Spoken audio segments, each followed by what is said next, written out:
Hola, hola, mi nombre es Manuela Pérez y esto es Vulnerablemente Podcast. Quiero invitarte a que exploremos cómo la vulnerabilidad puede ser una fuente de sanación y empoderamiento. Conversemos con expertos y personas como tú y yo que han encontrado la fuerza para abrazarla y convertirla en una fuente de poder. Hablemos de temas como la autoaceptación, el perdón, la resiliencia y la transformación personal. Este es un espacio donde exploraremos lo que significa ser humano y cómo podemos encontrar nuestro propósito.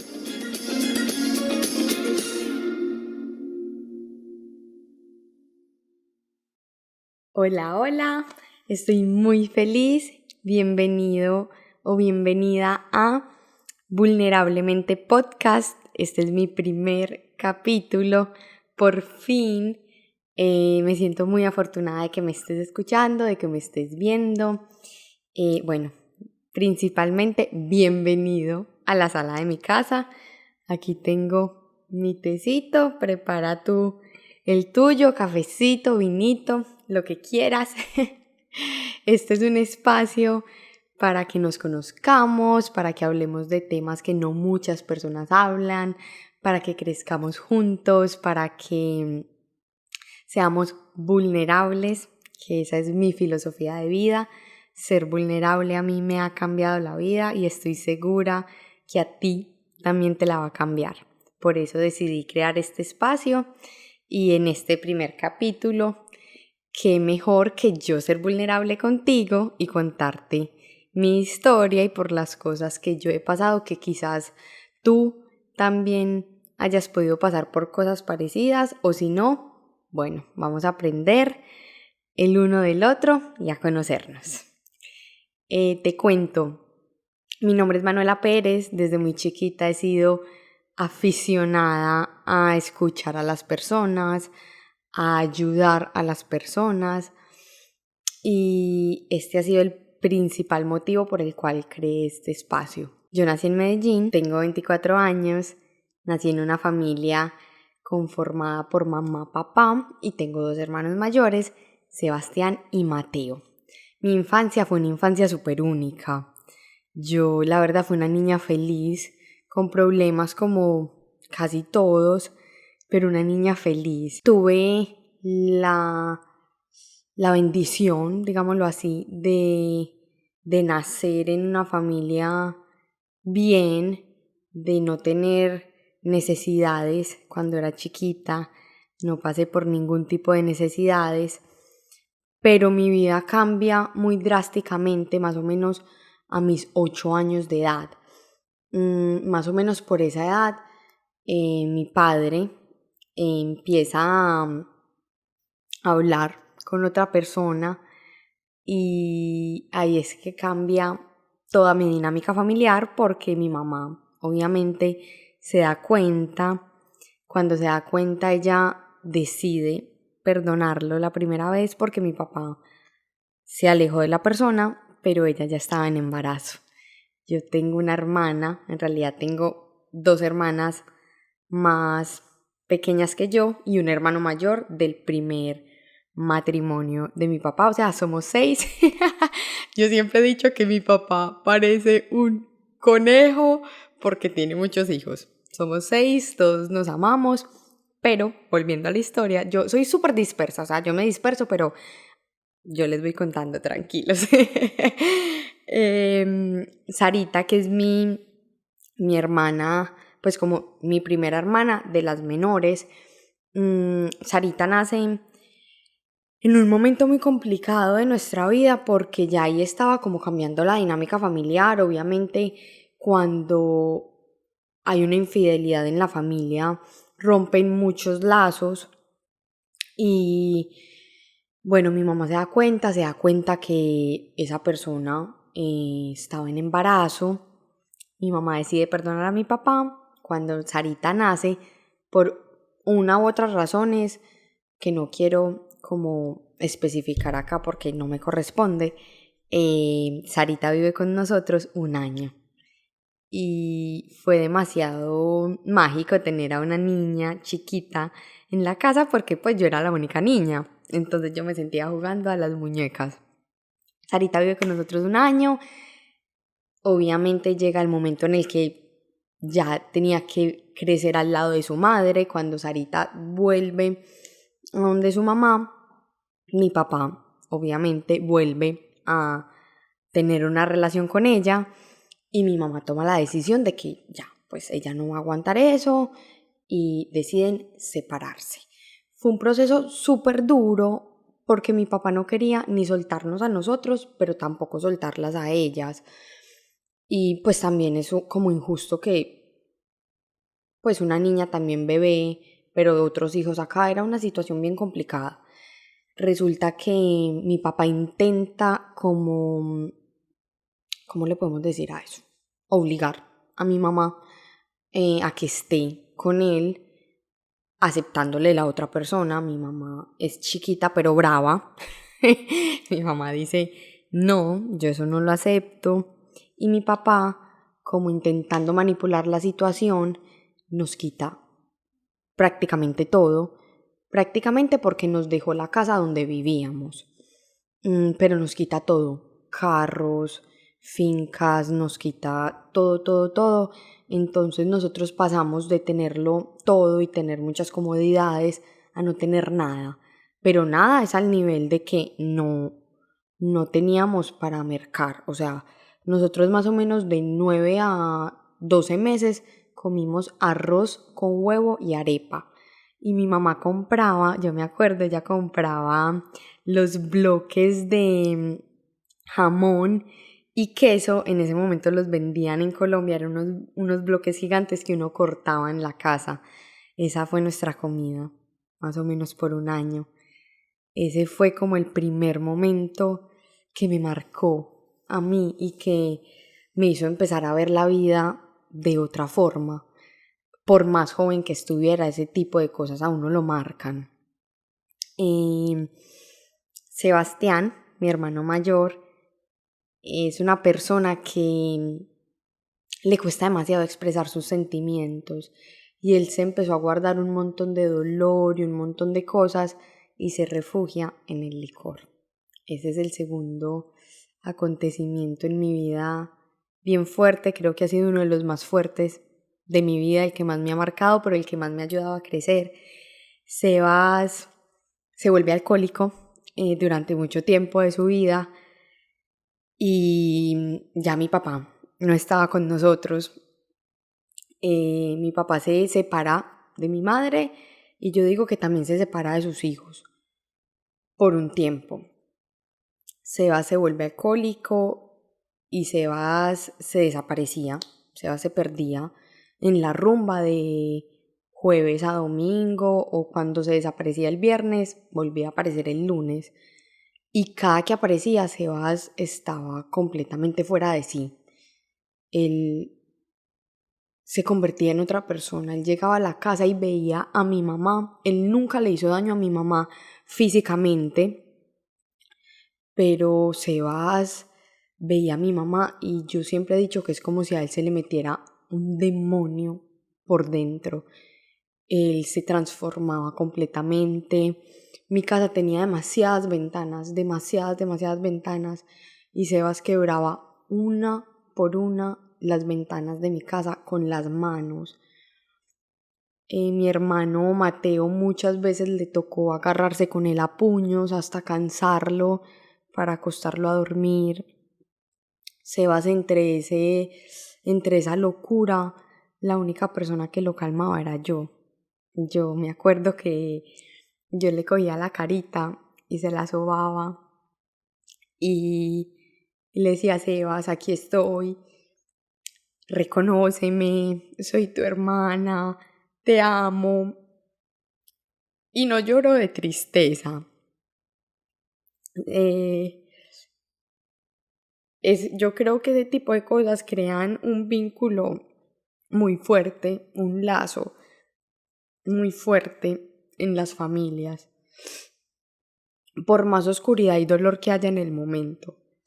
Yo calmaba a Sebas, lo metía a bañar, le cambiaba la ropa, le curaba las heridas de sus manitos. Y ese era cada 8 días el mismo cuento, la misma historia, cada 8 días. A Sebas ya lo conocían en todo Medellín, hasta la policía lo conocía y me acuerdo que nos lo llevaban a la casa. Ya llegaban los patrulleros en las motos con él en la moto a llevárnoslo a la casa. Entonces, a pesar de tanta oscuridad, tuvimos muchos ángeles. Mi mamá no tuvo para pagarme el colegio a mí durante un año y a mí no me sacaron del colegio. Entonces es muy bonito ver el apoyo de otras personas externas hacia uno en ese momento de oscuridad. Sebas estuvo así perdido en el licor más o menos 2 años hasta que encontramos a un ángel maravilloso en nuestra vida. Él se llama Andrés Muriel, lo vamos a tener aquí en el podcast hablando sobre su historia y la obra que él hace en este mundo, que es impresionante. Andrés Muriel es el dueño de un centro de rehabilitación y Muriel nos recibe a Sebastián en el centro de rehabilitación sin nosotros tener un peso, o sea, no teníamos con qué pagar. Y Muriel nos recibe a Sebas. Muriel es uno de esos ángeles en nuestra vida. Sebas entra al centro de rehabilitación y transportarme a ese día, me duele. No es dolor, no quiero que lo malinterpreten, pero es como una sensación de vacío el momento en el que nosotros fuimos a llevar a Sebas a dejarlo ahí. También de las cosas más duras, porque yo quería crecer al lado de mi hermano. Sebas, cuando mi papá se va, es el que se convierte en mi figura masculina en el hogar. Y dejarlo ahí, para mí fue súper duro. Pero fue el tiempo en el que mejor dormimos nosotros en la casa. Nosotros saber dónde estaba Sebas, eso era un alivio impresionante. Sebas está en Cardinal, que se llama el centro de rehabilitación, está 14 meses. 14 meses, los mejores 14 meses de nuestra vida, de mucho crecimiento, de mucha unión familiar.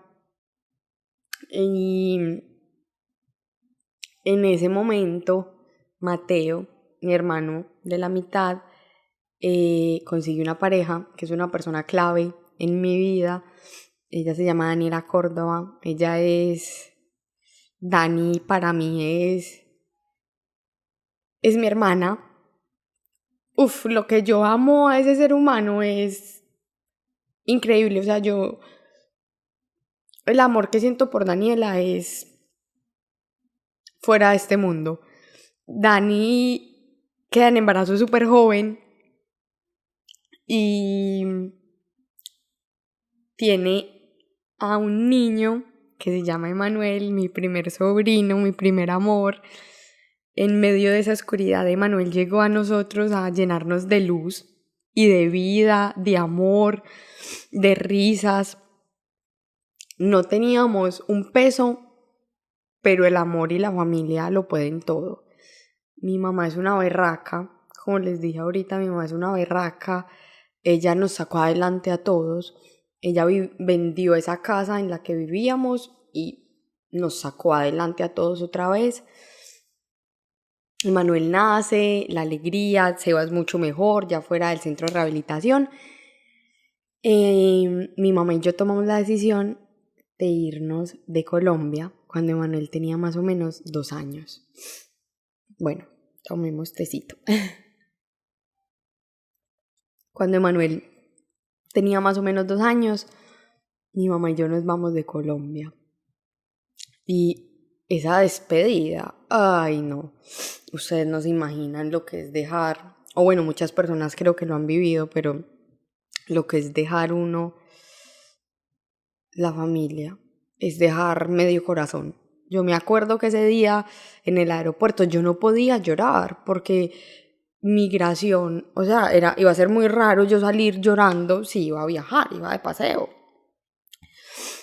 Y me acuerdo que yo no me contuve, yo soy muy chillona, ya lo notaron, Yo soy una persona muy chillona y ese día en migración le preguntaron a mi mamá como, ¿por qué la niña está llorando? Yo tenía más o menos 12 años para ese entonces. Y yo le dije, no, es que me da mucho miedo los aviones, mucho, mucho, mucho pánico.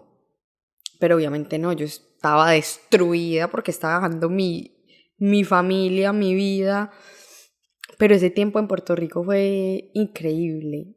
Yo para ese entonces estaba un poquito gorda porque yo chiquita, como a los 3 años, a mí me diagnosticaron, ay, se me olvidó, yo tengo una memoria de pollo. Gastritis crónica, me acordé. A mí a los 3 años me diagnosticaron gastritis crónica y entonces cuando era chiquita como que con todas las comidas me tenían que dar Ensure. Entonces yo desayunaba y mi sobremesa era Ensure, almorzaba Ensure, comía Ensure, Ensure, Ensure. Entonces obviamente de tantos años que tomé Ensure eso pues me engordó y yo llego a Puerto Rico, obviamente playa, brisa y mar. Y yo estaba súper inconforme con mi cuerpo y no me gustaba cómo me veía, también muy inestable en muchos sentidos y empiezo a dejar de comer, a esconder la comida y yo intenté, digo que intenté porque mi mamá siempre ha sido una persona muy pendiente y se da cuenta de las cosas muy rápido, pero yo intenté ser anoréxica y estuve en una etapa de preanorexia diagnosticada. Esto en mí marca, como todas las otras situaciones, un antes y un después en mi vida, porque si bien no fui anoréxica, esto desata en mí una conducta obsesiva compulsiva con la alimentación grave. O sea, yo empecé a ir donde nutricionistas, donde entrenadores y me empeliculé, rebajé demasiado, todo, pero era una empeliculada mal, o sea, todo en la vida es balance y hasta, o sea, vos a punta de lechuga te puedes enfermar. Entonces yo me obsesioné de una forma horrible, era el punto de que yo me acuerdo en ese momento las vinagretas de mi ensalada solo podía hacer limón, un poquitico de vinagre, de vinagre balsámico y aceite de oliva, sal y pimienta. Esa era mi vinagreta. Y hay veces si yo me antojaba de una ensalada César o algo así, y yo me la comía, al segundo de haber terminado me ponía a llorar de lo mal y lo culpable que yo me sentía por haber dañado la dieta. Y así estuve muchos años, yo estuve más o menos 4 años así, 4 o 5 años con ese problema. Y eso es, de verdad que eso es, le quita a uno la paz, la felicidad. Yo no disfrutaba nada, a mí la comida no me hacía feliz. Y yo siempre he sido una persona que ha amado la comida, pero en ese momento de mi vida, en tanta inestabilidad, tantos cambios, bueno, pasó eso. Nosotros estuvimos 2 años en Puerto Rico, de ahí nos vinimos para Miami. Yo aquí termino high school y a los 18 años yo le digo a mi mamá, mami, te amo, pero me devuelvo para Medellín, a mí Estados Unidos no me gusta, esta soledad, dejé todo tirado acá y salí corriendo para Medellín a vivir con Daniela y Mateo y mis sobrinos. Y cuando llegué a Medellín me di cuenta de mi inestabilidad en todos los aspectos de mi vida. O sea, yo era una persona súper inestable emocionalmente, no sabía qué hacer con mi vida, yo no tenía un norte, yo no sabía qué había venido al mundo. Empecé varias carreras, creo que si no estoy mal fueron 3 o 4 carreras. Y la verdad, eso es súper doloroso para uno y pues para los papás también, porque uno se siente como perdido. Yo me sentía súper perdida, como que no le encontraba sentido a nada. Yo estuve en Medellín 3 años, en esos 3 años conocí a mi actual pareja, Felipe, con él me vine a vivir otra vez a Miami, que es donde estoy actualmente, vivo acá. y empecé un proceso de sanación, un proceso de autoconocimiento, autoexploración, súper sanador y liberador con mi psicóloga Juana Arbeláez, que también la vamos a tener acá. Ella es una persona maravillosa que a mí me ha ayudado mucho y espero que a ustedes también les ayude mucho. Se vienen episodios maravillosos, cargados de información valiosísima, de mucha vulnerabilidad. Muchas gracias por escuchar mi historia. Vamos a profundizar en muchos temas.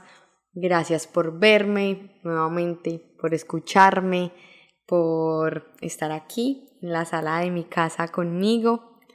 Te quiero mucho, mucho, mucho. Gracias y estoy feliz. Muchas, muchas gracias.